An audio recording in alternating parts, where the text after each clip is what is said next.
Fala galera, ligado no Enem, tudo beleza? Vamos para cima, hoje ondulatória, vou falar sobre questõezinhas que já caíram nas principais questões de ondulatória. Se liga aí, voadora no like, tá? Vamos botar esse canal para crescer e vamos para cima, cara. Vamos ficar ligado nos conceitos e nas dicas que eu vou dar hoje, hein? Hoje vai ser muito fundamental o que eu vou te dar aqui as dicas, hein? Vamos lá? Vamos lá, vamos ver mais uma questãozinha. Questão 31, a gente já está na questão 31, galera. Em alto fornos siderúrgicos, as temperaturas acima de 600 graus Celsius são mensuradas por meio de pirômetros ópticos. Esses dispositivos apresentam a vantagem de medir a temperatura de um objeto aquecido sem necessidade de contato.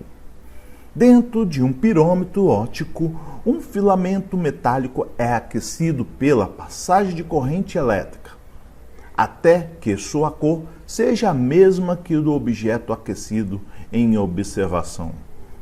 Nessa condição, a temperatura conhecida do filamento é idêntica à do objeto aquecido pela observação. A propriedade da radiação avaliada nesse processo é... Então, galera, questãozinha básica, a única coisa que você tem que saber é o seguinte: nós temos aqui o espectro eletromagnético. Vocês podem ver que a radiação de rádio, a radiação de micro-ondas, infravermelho, visível, olha só, a frequência vai aumentando e quando o comprimento de onda, olha só, o comprimento de onda só vai diminuindo, ó. Repare, esse aqui é o comprimento de onda e esse aqui, olha só, é a frequência. A frequência vai aumentando. A temperatura também, à medida quanto maior a temperatura, galera, maior vai ser a frequência. Então, galera, à medida que você aumenta, ele também vai mudando de cor. Beleza? Repare só. À medida que nós temos a frequência do vermelho, olha só, 4, 4.6, 4.5, isso aqui ó, para a luz visível, galera, ó, 5.7, então a frequência aumenta. E o comprimento de onda, olha só, ele vai diminuindo, ó. Beleza, tranquilidade.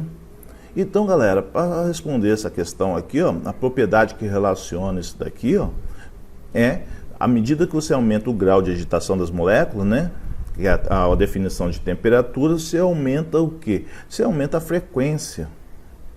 Então, a grandeza que está associada a isso daí é a frequência. Não pode ser amplitude, não pode ser coerência, intensidade, e sim a única que está relacionada é a frequência.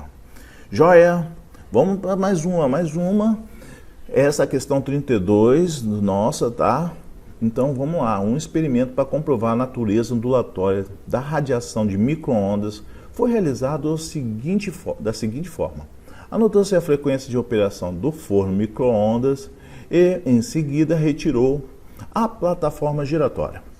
No seu lugar, colocou-se uma travessa refratária com uma camada grossa de manteiga.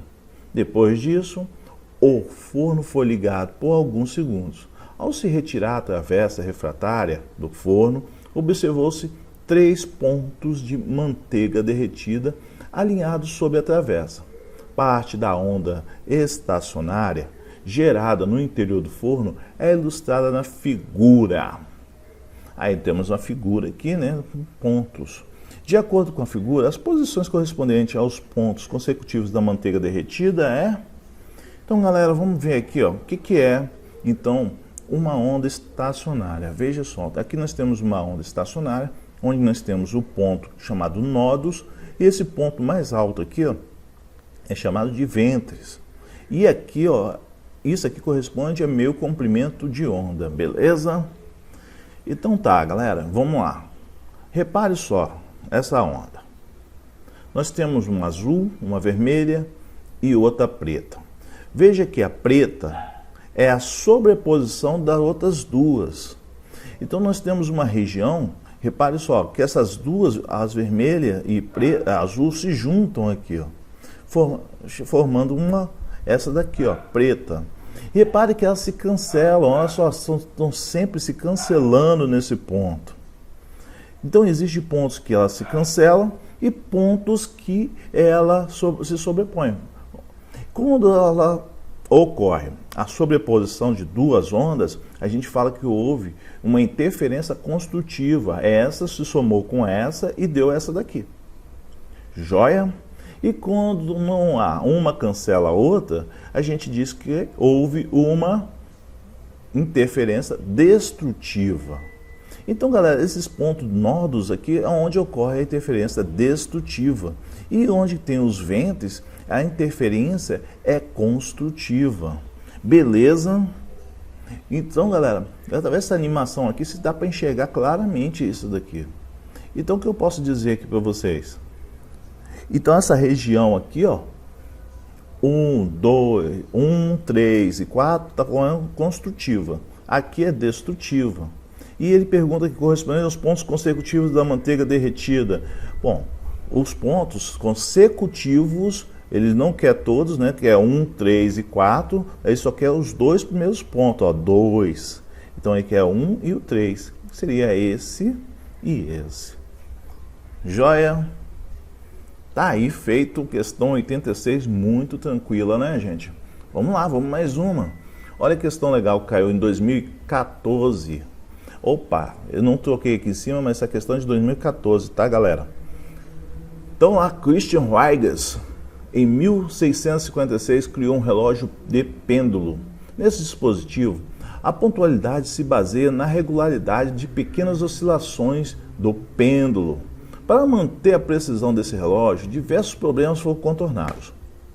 Por exemplo, a haste passou por ajustes, até que, no início do século XX, houve uma inovação que foi a sua fabricação usando uma liga metálica que se comporta regularmente em um largo intervalo de temperatura. Olha que massa, gente! Desprezando a presença de forças dissipativas e considerando a aceleração da gravidade constante, para que o objeto de um relógio realize corretamente a contagem do tempo, é necessário que... Vamos lá, vamos entender isso aqui, ó. Esse aqui é o pêndulo, galera. Nós temos aqui, ó, a haste que está se referindo a essa distância aqui, ó. Esse aqui é o G, a aceleração da gravidade no local. Então o pêndulo está oscilando. Onde que se encontra isso? Isso aqui, ó, nesse relógio. É a mesma coisa. O princípio é o mesmo. Tá vendo a haste aqui, ó?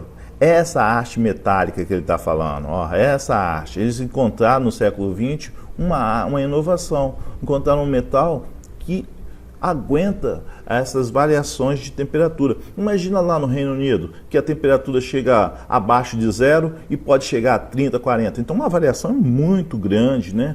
Para um relógio, então naquele tempo.